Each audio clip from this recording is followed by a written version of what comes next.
ஓ முருகா போற்றி. ஓம் சரவணபவ. என் அன்பு குழந்தையே, நிச்சயம் உன் வாழ்க்கை மேன்மை பெறும்.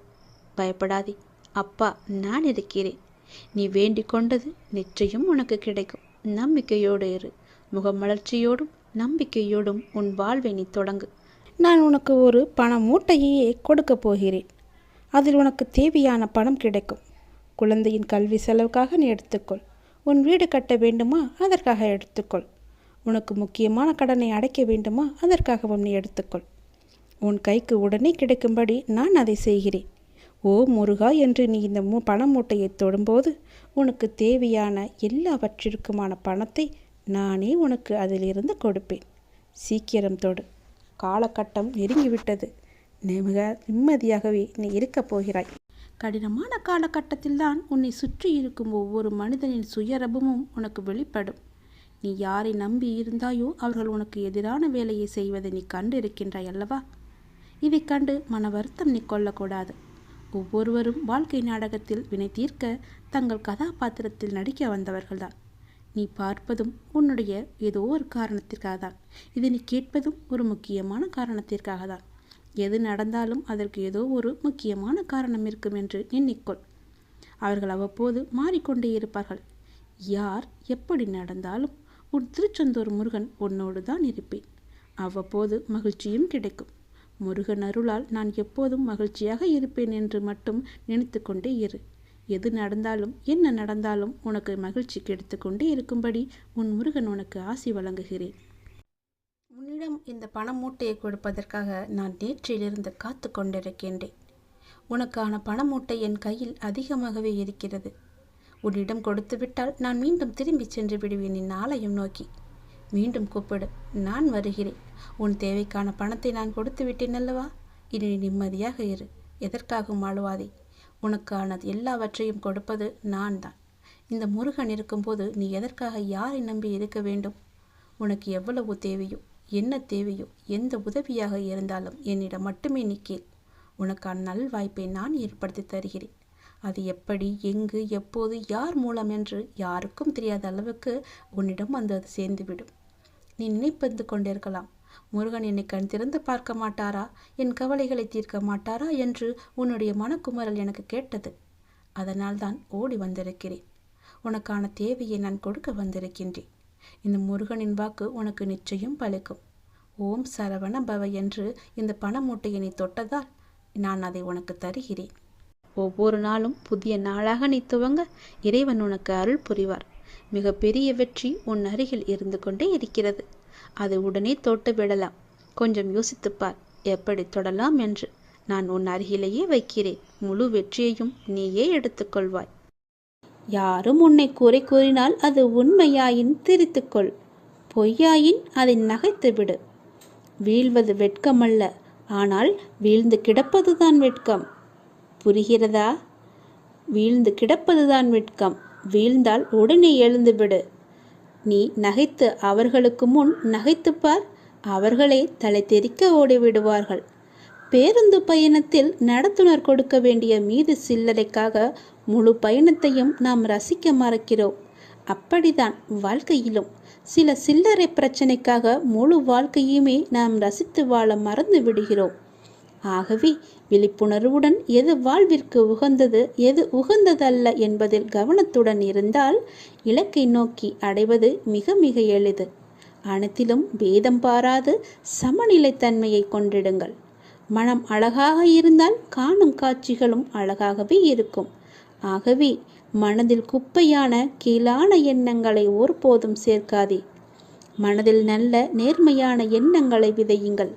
நல்லது நடக்கும். எப்போதும் உண்மையை பேச கற்றுக்கொள்ளுங்கள். உண்மைக்கு நிகர் உண்மை மட்டும்தான். பொய் ரொம்ப நாட்கள் வாழாது, சீக்கிரமாகவே மடிந்துவிடும். ஆரம்பத்தில் சற்று சிரமமாகத்தான் இருக்கும். பழகிவிட்டால் பொய் சொல்லவே நமக்கு கூச்சமாக இருக்கும். உண்மைக்கு மிக வலிமையான சக்தி இருக்கிறது. அது சத்தியமானது, வலிமையானது. இறைவனுக்கு இறங்கி வருவார். நாம் வாழ்கின்ற வாழ்வில் அறமாகிய உண்மை இருந்தால் அந்த இறைவனை நம்மை தேடி தானாக இறங்கி வருவார். வாழ்கின்ற வாழ்வில் அறமாகிய உண்மை இருந்தால் அறமாகிய உண்மை இருந்தால் மட்டுமே இறைவன் நம்முடன் கலந்து விடுவார். ஆகவே உண்மை, நேர்மை, சத்தியத்தை எல்லாம் கடைபிடித்து வாழுங்கள். நீங்கள் வாழ்வதில் உயர்வது சின்னம். உங்கள் வாழ்வை யாராலுமே எதுவுமே செய்ய முடியாது. உண்மைக்கு அழிவே கிடையாது. அதை முதலில் தெரிந்து கொள்ளுங்கள். உண்மை சொல்லுவதால் என்ன ஆகிவிடப் போகிறது? ஒரு பொய்யை சொல்லி காலம் முழுவதும் குற்ற உணர்ச்சியுடன் இருப்பதற்கு பதிலாக ஒரு உண்மையை சொல்லி நிம்மதியாக வாழ்ந்து விடலாம். அந்த உண்மைக்கு அவ்வளவு நிம்மதியை தரும் சக்தி இருக்கிறது.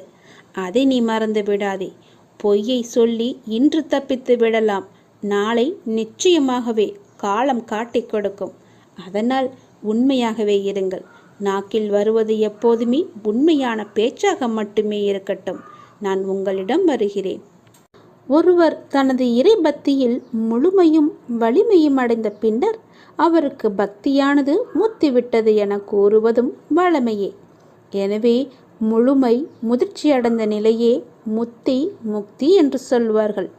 முதிர்ந்த பழம் முதிர்ந்துவிடும், முதிர்ந்த உயிர் இறந்துவிடும். எடுத்த காரியத்தை நீ பாதியில் விடாதே.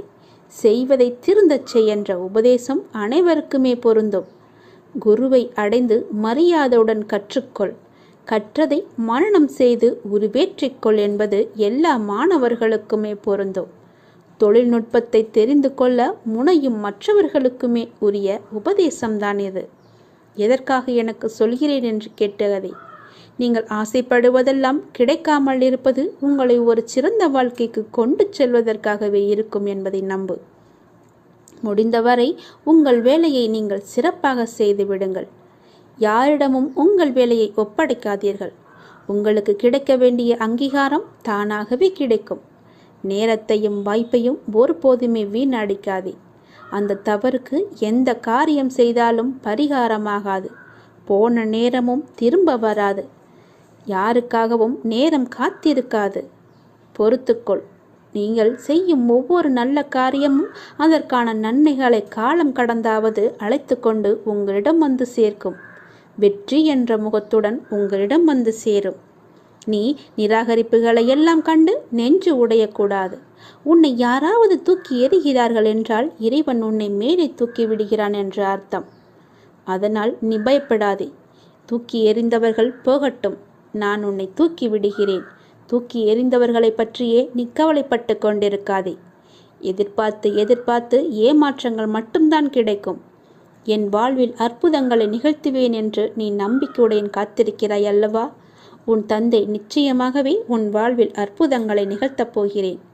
சில நேரங்களில் நீங்கள் செய்யக்கூடிய செயல்களை எல்லாம் சிந்திக்க வேண்டாம், கற்பனை செய்ய வேண்டாம். அது ஆச்சரியப்படுவதற்கில்லை. எல்லாவற்றையும் சிறப்பாக செயல்படும் என்று மூச்சு விடுங்கள். நம்பிக்கை வைத்திருங்கள். நான் அப்பா, என்னுடைய அப்பா சிறப்பாக அதை முடித்து தருவார் என்ற நம்பிக்கையோடு நீங்கள் காத்திருங்கள். நான் அவர் மீது வைத்திருந்த நம்பிக்கையும் பக்தியும் பொறுமையும் தன்னம்பிக்கையும் அவர் எனக்கு நிச்சயம் அதற்கான பலனை தருவார் என்று நம்புங்கள். நீ வைத்த நம்பிக்கைக்கு நிச்சயமாகவே நான் கைமாறு செய்வேன். உன் மனதில் எந்த சலனமும் இல்லாமல் இருக்கிறாய். நான் உனது பாவ மூட்டையை தூக்கி நான் சுமக்கிறேன். நீ கவலைப்படாதே. எல்லாவற்றையுமே நானே பார்த்து கொள்கிறேன். நீ எப்பொழுதும் போல சந்தோஷமாக இரு. நீ இப்போது உன் மனதில் ஏகப்பட்ட குழப்பங்களுடன் பதற்றத்துடனும் இருக்கின்றாய். வீணான கவலைகளை உன் மனதில் வைத்து கொண்டிருக்கிறாய். உன் மனமானது, உன் இதயமானது துடித்துடிப்புடன் காணப்படுகிறது. ஏன்? எதற்காக? வீணாக எதற்காக இந்த கவலை? ஏன் இந்த குழப்பம்? எதற்காக இந்த பதற்றம்? ஏன் இந்த துடித்துடிப்பு? நீ முதலில் அனைத்தையுமே விட்டுவிடு. உன் வேலைகளை பார்த்து கொண்டிரு. போகிற போக்கிலேயே போய்கொண்டிரு. எதையும் நீ தூக்கி சுமந்து கொண்டிருக்காதே. அதை முதலில் மறப்பதற்கு என்ன செய்ய வேண்டுமோ அதை செய். உன்னுடைய மனம் அதிலேயே லயித்து இல்லாமல் வேறு பக்கம் திருப்பு. அப்போதுதான் அவற்றை பற்றி எண்ணம் உன் மனதில் இழுக்காமல் இருக்கும். நான் உனக்காக அவதரித்தவன். நான் இருக்கும்போது எதற்காக நீ கவலைப்படுகிறாய்? உன்னை நல்லபடியாக உயர்த்த உனக்காக பாடுபட்டு கொண்டு நான் இங்கே இருக்கிறேன். தயவு செய்து நான் உன்னுடன் இருப்பதை நீ உணர்ந்து கொள். நான் வருவதற்கு முன்பும் வந்ததற்கு பிறகும் நடந்து கொண்டிருப்பதை நீ உணர்ந்து கொள். நான் வருவதற்கு முன்பு என்ன செய்து கொண்டிருந்தாய், நான் வந்த பிறகு எப்படியெல்லாம் உன்னுடைய பிரச்சனைகள் தீர்ந்தன என்று கொஞ்சம் திரும்பிப்பார். உன்னை எப்படி நான் கைவிடுவேன் என்று ஒரு நொடியில் நீ நினைத்து விட்டாய்? உன் அப்பா உன்னை பார்த்து கொள்ள மாட்டேனா? உன்னை அவ்வளோ சீக்கிரம் விட்டு விடுவேன் என்று நினைக்கிறாயா? உன்னை அனைத்து திசைகளிலிருந்தும் பாதுகாத்து கொண்டிருக்கிறேன். நான் இருக்கும் இடத்தில் எவரையுமே நெருங்க விட மாட்டேன். நான் உனக்குள்ளே நீக்கமர நிறைந்திருக்கிறேன். என் கண் பார்வை உன் மீது விழுந்து கொண்டிருக்கும் போது எந்த கெடுதலும் வந்து உன்னை துன்புறுத்திவிட முடியாது. தெரிந்து கொள், எந்த துன்பமும் உன் அருகில் கூட வர பயப்படும். நான் இருக்கிறேன், நீ பயப்படாதே. உனக்கு வரும் பிரச்சனைகள் எல்லாமே சிறு சிறு வகைதான். பயப்படாதே. பெரிதாக ஒன்றையும் நான் கொடுக்க மாட்டேன். கொஞ்சமாவது உனக்கு பக்குவம் வேண்டும் என்பதற்காகத்தான் இதையெல்லாம் கொடுத்தேன். சின்ன பிரச்சனையை பெரிதாக பார்க்காதே. மனதில் போட்டு குழப்பத்தை ஏற்படுத்தாதே. உன்னை நீயே பதற்றப்பட வைக்காதே. வீணான கவலைப்பட்டு உன் உடம்பை நீ வீணடிக்காதே. உன் இதயம் சீராக துடிக்க வேண்டும். அப்பொழுதுதான் நீயும் நன்றாக இருப்பாய். எப்படி என் வேண்டுகோள்கள் அனைத்தையும் இப்படி நிறைவேறியது என விரைவிலேயே நீ ஆச்சரியப்பட போடுகிறாய். கவலைப்படாதே குழந்தையே. என் கண்ணிலிருந்து வரும் அருள் கதிரால் நீ பாதுகாக்கப்படுகிறாய். அதனால் நீ கவலையை விடு. என்னுடைய கண்ணின் ஒளி உன் மீது இருக்கிறது. என் பார்வை முழுவதுமாகவே உன் மீது மட்டும்தான் இருக்கிறது. என்னை மீறி எதுவுமே உனக்கு நடக்காது. பயப்படாமல் தைரியமாக இரு. சந்தோஷமாகவே வைத்துக்கொள். நீ எப்பொழுதும் அமைதியாகவே இருக்கக்கூடாது. யார் உன்னை கீழே நோக்கி விழ செய்தார்களோ அவரை நோக்கி நீ மேலே எழு. எதற்காகவும் தயங்கி போய் கூனி குறுகி நிற்காதே.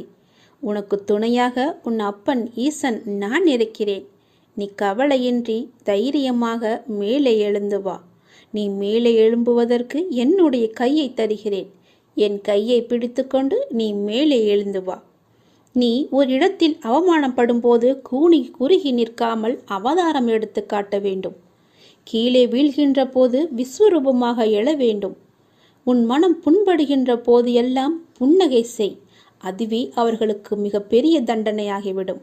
நீ அவர்களிடம் வாதாடுவதை விட்டுவிட்டு நான் அவர்கள் முன்னையில் வாழ்ந்து காட்டுவேன் என்ற சபதம் எடு. நீ அன்பிற்காக ஏங்கி தவிக்கும் ஒரு இதயத்தை எந்த நிலையிலுமே அலட்சியப்படுத்தாதே. உன்னுடைய அன்பிற்காக ஏங்கி தவிக்கும் பல பேர் இருக்கின்றனர். உன்னை உயிராய் நினைக்கும் உறவு உன்னை விட்டு போகப் போகிறது. அதனால் உன்னுடைய கோபத்தை நீ விட்டுவிடு. அலட்சியப்படுத்தாதே அவர்களை. ஏனெனில் அதனை விட இவ்வுலகில் பெரிய பாவம் எதுவுமே இல்லை. உன்னை நம்பி வந்த உறவு அது. ஒருவனிடம் தர்ம சிந்தனை இருக்கும் பொழுது அந்த தர்மமே அவன் எதிர்காலத்தை பார்த்து கொள்ளும்.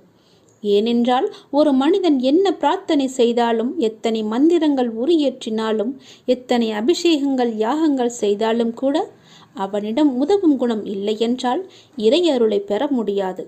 ஒரு மனிதன் இறையருளை பெற வேண்டுமென்றால், ஏன் இறை நம்பிக்கை இல்லாவிட்டாலும் கூட பரவாயில்லை, தர்ம குணமும் பிறருக்கு உதவும் குணமும் இருந்துவிட்டால் போதும். இவன் இறைவனை தேடி போக வேண்டியதில்லை.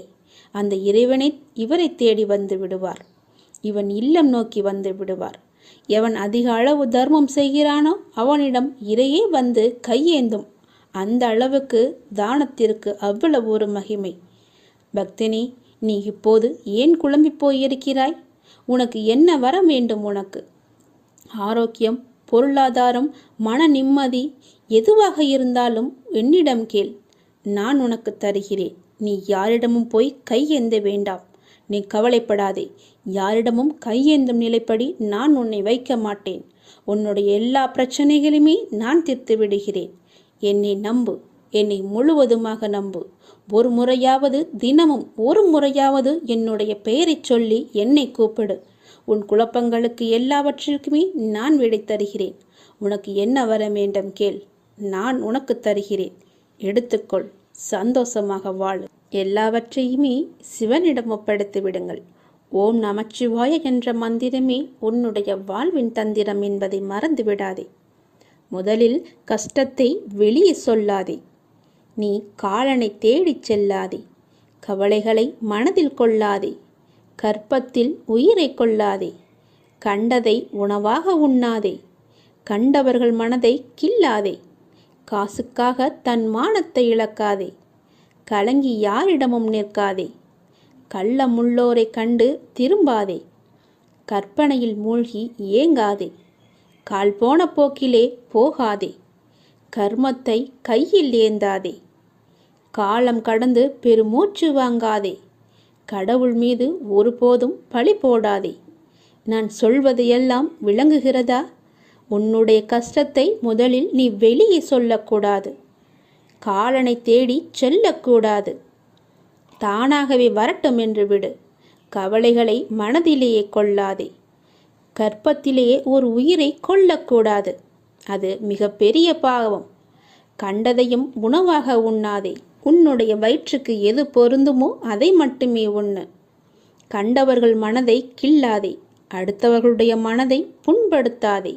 காசுக்காக உன்னுடைய தன்மானத்தை நீ இழக்கக்கூடாது. தன்மானம் முக்கியம். நீ யாரிடமும் போய் கலங்கி நிற்காதே. எனக்கு யாரும் இல்லை என்று சொல்லாதே.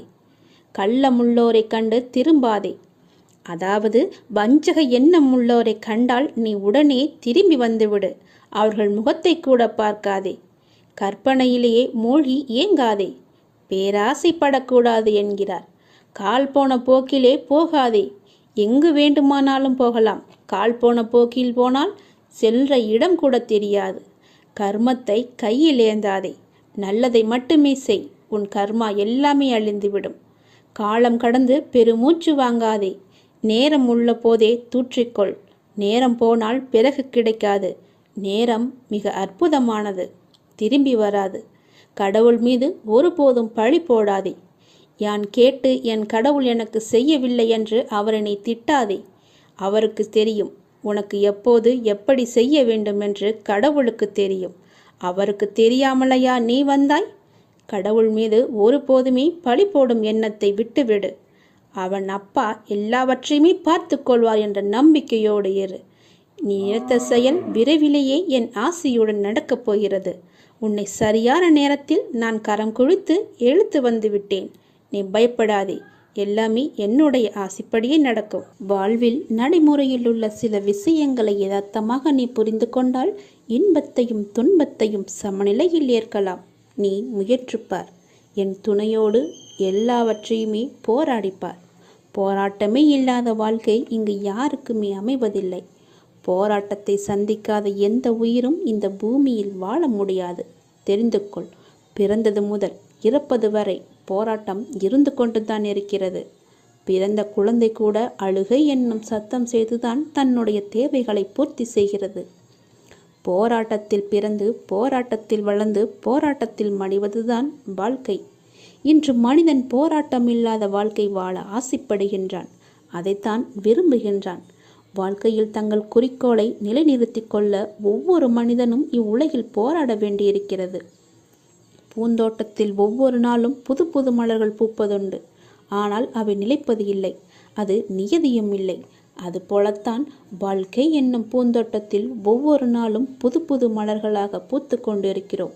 எவ்வாறு பூந்தோட்டத்தில் மலர்ந்த ஒரு பூ நிலைப்பது இல்லையோ அதுபோலத்தான் வாழ்க்கையும். போராட்டங்கள் இல்லாமல் வாழ்வில் எதுவுமே வெற்றி பெற முடியாது. போராட்டம் இல்லை என்றால் வாழ்க்கை உப்புச்சப்பு இல்லாமல் போய்விடும். வாழ்க்கையில் உங்களுக்கு அழுவதற்கு 100 காரணங்கள் இருந்தாலும் சிரிப்பதற்கு என்னிடம் 1000 காரணங்கள் இருக்கிறது என்று வாழ்ந்து காட்டு. சரியான நேர்மையான வாழ்க்கை பயணப்பாதை முட்கள் நிறைந்த கரடுமுரடான பாதைத்தான். இப்பாதையில் முட்களாகவும் கரடுமுரடான கற்களாகவும் பிறரின் அவமான பேச்சுக்களும் பழிச்சொற்களும் நியாயமில்லாத விமர்சனங்களும் தான் நிறைந்திருக்கும். அதை நீ தெரிந்து கொள். வாழ்க்கை என்பது அவ்வளவு சுலபமல்ல. களை இல்லாத தோட்டம் இல்லை. அதுபோலத்தான் போராட்டம் இல்லாத வாழ்க்கையும் இல்லை. வாழ்க்கை அழகானதாக மாற்றிக்கொள்வது உன்னுடைய கையில்தான் இருக்கிறது. எல்லோருடைய வாழ்விலும் இன்பம் துன்பம் என்று எல்லாமே கலந்துதான் இருக்கும். நாம் அவற்றை எப்படி எடுத்துக்கொள்கிறோம் என்பதுதான் மிக முக்கியம். ஆசையை குறைத்து கொள்ள வேண்டும். மனநிறைவு இருந்தாலே போதும். உன்னுடைய வாழ்வில் மகிழ்ச்சி தானாக நிலைத்து நிற்கும். போராட்டம் இருந்தாலும் கூட யாரும் வாழ்க்கையை வெறுப்பதில்லை. போராட்டங்களை எல்லாம் ஏற்றுக்கொள்ளவும் நமக்கு ஏற்றதாக மாற்றிக்கொள்ளவும் பழகினாலே போதும். வாழ்க்கை பூந்தோட்டமாக மாறிவிடும். உங்களின் வாழ்வில் நல்லது நடக்க வேண்டுமென்றால் நான் சொல்வதை பின்பற்றுங்கள். நீங்கள் எப்படிப்பட்ட பாதையில் பயணம் செய்தாலும் உங்கள் நற்சிந்தனையாலும் நற்செயல்களாலும் மலரும் புதிய பயனுள்ள மலர்களால் பாதையை நிரப்புங்கள். உங்கள் வாழ்வு இனிதாக அமையும். நீங்கள் வாழ வாருங்கள். என்னுடைய ஆசையுடன் நீங்கள் போராட்டத்தில் குதிக்க தயாராக இருங்கள். என் துணை உனக்கு உண்டு. வாழும் ஒவ்வொரு நிமிடமும் இறை சிந்தனையுடன் இருங்கள். இறை சிந்தனை உள்ள பொழுது விழிப்புணர்வுடன் ஒவ்வொரு செயலையுமே நன்றாக துல்லியமாக எந்த குறையும் இல்லாமல் செய்ய முடியும். விழிப்புணர்வுடன் நீங்கள் செய்யும் எந்த செயலும் தவறாவதற்கு வாய்ப்பே கிடையாது. விழிப்புணர்வுடன் செய்யும் செயல்கள் நிச்சயம் ஒரு நாள் வெற்றியை தரும். உங்களுக்கு கிடைக்கும் வெற்றிக்கும் தோல்விக்கும் நிச்சயமாக ஒரு காரணம் இருக்கும். இரண்டையும் ஒன்றாக எடுத்துக்கொள்ள நீங்கள் முயற்சி செய்யுங்கள். வெற்றிக்காக மட்டும் செயல்களை செய்யக்கூடாது. ஒவ்வொரு செயலையும் இறைவனுக்காக நீங்கள் செய்யுங்கள். உங்களை படைத்த கடவுளுக்காக செய்யுங்கள். எந்த ஒரு எதிர்பலனையும் பார்க்காமல் எதிர்பாராமல் எதிர்பார்ப்புகள் இன்றி நீங்கள் செய்யும் ஒவ்வொரு செயலுமே அந்த இறைவனை போய் சேரும். உங்களுடைய புண்ணிய கணக்கில் சேரும். அதற்கு நிச்சயமாக பல மடங்கு பலன்கள் உங்களை தேடி தானாக வந்து சேரும். ஒவ்வொரு நாளின் முடிவிலும் நீங்கள் இறைவனுக்கு நன்றி சொல்ல பழகுங்கள். கண்டிப்பாக அன்றைய நாளில் நன்றி சொல்வதற்கு என்று ஏதேனும் ஒன்று நடந்திருக்கும். அதை நினைத்து இறைவனுக்கு நீங்கள் நன்றி சொல்லுங்கள். விடியும் பொழுது இறைவனின் ஆசியுடன் தொடங்குங்கள். முடியும் இரவும், அதாவது அன்றைய நாளின் முடிவும் இரவும் நன்றி சொல்லி உறங்குங்கள். மறுநாள் காலை உங்களுக்கு நல்ல நாளாகவே அமையும். இன்று எங்களுக்கு அமைத்து கொடுத்ததற்கு மிகவும் நன்றி இறைவா என்று இறைவனுக்கு நீங்கள் நன்றி சொல்லுங்கள். ஒவ்வொரு நாளின் தொடக்கத்திலும் இறைவன் மீது முழு நம்பிக்கையுடன் நீங்கள் தொடங்கி பாருங்கள். உங்கள் வாழ்வு எப்படி இருக்கிறது, அன்றைய நாள் எப்படி அமைந்திருக்கிறது என்று தானாகவே தெரிய வரும். எழுந்திருக்கும் பொழுது சட்டென்று எழுந்திருக்காமல் இறைவனின் பெயரை சொல்லிவிட்டு எழுந்திருங்கள். நன்றாகவே இருக்கும். ஒரு நிமிடம் சுதாரித்து கொண்டு பிறகு ஏந்திரியுங்கள். அப்பாவின் பெயரை சொல்லி எழுந்திரியுங்கள். உங்கள் வாழ்க்கை மீது உங்களுக்கு இருக்கும் அக்கறையை விட உங்களை படைத்த இறைவனுக்கு நிச்சயமாகவே அதிக அக்கறை இருக்கும். நம்புங்கள், நன்றாக நீங்கள் வாழ்வீர்கள். இதனை உணர்ந்தால் இறைபலமும் மனோபலமும் உங்களிடம் அதிகரிக்கும் தானாகவே. இறைவனின் அருளும் ஆசியும் உங்களிடம் நிறைந்திருக்கும் முழுவதுமாகவே. எப்போதும் இறைவனின் அருளோடும் ஆசியோடும் நாம் தொடங்கும் நாள் வெற்றி நாளாகவே நமக்கு அமையும். இறைவனுக்கு நன்றி சொல்ல மட்டும் நீங்கள் மறந்து விடாதீர்கள். இறைவனின் நாமத்தை ஜெபித்து கொண்டே இருங்கள். உன்னுடைய மனக்குமரலை நான் அகற்றப் போகின்றேன். மிக பெரிய வெற்றி உன் அருகில் இருக்கின்றது. நிச்சயம் நடக்கும். நீயே ஆச்சரியப்பட்டும் போவாய். கடந்த கால கஷ்டங்கள், இழப்புகள், ஏமாற்றங்கள், காயங்கள், தோல்விகள் எல்லாம் உன்னை விட்டு மறந்து போகும் அளவிற்கு உனக்கு நான் மிகப்பெரிய மகிழ்ச்சியை, மிகப்பெரிய வெற்றியை நான் தரப்போகின்றேன். உன் அருகில் அது வந்துவிட்டது. கஷ்ட காலங்கள்தான் கடவுள் நமக்கு உதவுவார் என்ற நம்பிக்கை உனக்குள்ளே வர வேண்டும். கஷ்ட காலங்களில் தைரியத்தை நீ இழந்து விடாதே. உங்களுக்கு நடக்க முடியாத போது சுமக்க தயாராய் கடவுள் உங்களுடனே இருக்கின்றார் என்பதை நினைவில் வைத்து கொண்டால் வாழ்க்கை பயணம் மிகவுமே சுலபமாக இருக்கும். ஒரு மனிதன் ஒரு நெடும் பயணம் மேற்கொண்டிருந்தான். அது அவன் வாழ்க்கை பயணம். நீண்ட தூரம் சென்ற பின் தான் கவனித்தான் அவனுடைய கால் தடங்கள் அருகே இன்னொரு ஜோடி கால் தடங்கள் இருக்கிறது என்று. அவனுக்கோ ஆச்சரியம். சுற்றும் முற்றும் பார்த்தான். யாரும் தெரியவில்லை. சத்தமாக கேட்டான், என்னுடன் வருவது யார் என்று. நான் தான் கடவுள் என்று அசிரீரியாக ஒரு பதில் வந்தது. அவனுக்கோ எல்லையில்லாத மகிழ்ச்சி. கடவுள் என்னுடன் பயணம் செய்து கொண்டிருக்கிறார் என்ற மகிழ்ச்சியில் அவன் துள்ளி குதித்தான். பயணம் மீண்டும் தொடர்ந்தது. அவன் அந்த கால் தடங்களை கவனிப்பதை நாலா வட்டத்திலுமே மறந்துவிட்டான். சுகமாக போய்கொண்டிருந்த வாழ்க்கையில் பிரச்சனைகள் தலையெடுக்க ஆரம்பித்தன. சிறிய பிரச்சனைகள் பெரிதாக ஆயின. துன்பமும் துக்கமும் அதிகமாயின. ஒரு கட்டத்தில் அவன் சமாளிக்க முடியாமல் தவித்த போதுதான் அந்த கால் தடங்கள் நினைவு மறுபடி வந்தது. கூடவே கடவுள் இருக்கும் போதே இவ்வளவு துன்பமா என்று தனக்குள் கேட்டுக்கொண்டவன் கால் தடங்களை கவனித்தான். அவனுக்கோ அதிர்ச்சி காத்திருந்தது. அந்த பாதையில் ஒரே ஒரு ஜோடி கால் தடங்கள் மட்டுமே தெரிந்தன. அவன் சுற்றி பின்னோக்கி பார்த்தான். அவன் கஷ்ட காலம் ஆரம்பித்த கணத்திலிருந்து ஒரே ஒரு ஜோடி கால் தடம் மட்டுமே தெரிந்தது அவனுக்கு. அவனுக்கோ அழுகையாய் வந்தது. கண்ணுக்கு தெரியாத அந்த கடவுளை அழுகையினுடைய கேட்டான். கடவுளே, என் இன்ப காலத்தில் உடன் வந்து கொண்டிருந்தீர்கள், துன்ப காலத்தில் என்னை கைவிட்டு காணாமல் போய்விட்டீர்களே, இது உங்களுக்கே நியாயமா என்று. கடவுளிடமிருந்து பதில் வந்தது. மகனே, நான் உன்னை கைவிடவில்லை. உன் துன்ப காலத்தில் நீ பார்த்த காலடிச் சுவடுகள் உன்னுடையவை அல்ல, என்னுடையவை. இந்த கடின யாத்திரையில் நடக்க முடியாத உன்னை தூக்கி கொண்டு நான் நிறைய தூரம் நடந்து வந்திருக்கின்றேன். அதனால்தான் நீ உன்னுடைய காலடிச் சுவடுகளை காண முடியவில்லை. உன் கஷ்ட காலத்தில் நான் வரவில்லை என்று நினைத்து கொண்டிருக்கின்றாய். ஆனால் உன்னை தூக்கி சுமந்து கொண்டு வருவது நான் தான் என்பதை அறியாமல் சென்று கொண்டிருக்கின்றாய். அந்த மனிதன் கண்களில் நன்றியுடன் வழிந்த கண்ணீர் நிற்க நிறைய நேரம் ஆய்விட்டது. குற்றம் காண்பதில் மனிதன் சமத்தமானவன். அவனுக்கு அதற்கு நிறைய நேரம் தேவைப்படுவதில்லை, ஒரு நொடி போதும். கஷ்ட காலங்களில் உறவும் நட்பும் காணாமல் போவது போல கடவுளின் அருளும் காணாமல் போவதாக அவன் எண்ணுவதில் ஆச்சரியமே கிடையாதே. சுமைகள் கூடும்போது இறக்கி வைக்க வழி தெரியாத போது இருக்கவே இருக்கின்றார் கடவுள். அவனிடம் வசவுகள் வாங்கி கொள்ள வந்த கஷ்டங்கள் எல்லாம் நமக்கு தெரியும். எத்தனையோ கஷ்டங்கள் வரவிருந்து அவை இறை அருளால் வராமல் தவிர்க்கப்பட்டிருக்கலாம். அவை நம் கவனத்திற்கு வராமலேயே போய்விடுகிறது. கடவுள் கணக்கு சொல்வதில்லை. எனவே எத்தனையோ உண்மைகளை நமக்கு தெரியாமலேயே போய்விட்டிருக்கின்றன. துன்பங்களும் சோதனை காலங்களும் வரும்போது நாம் ஒரு பெரிய உண்மையை மறந்துவிடக்கூடாது. எதுவுமே காரணம் இல்லாமல் நம்மிடம் வருவதில்லை என்று. அவற்றில் சில நாம் சம்பாதித்தவை.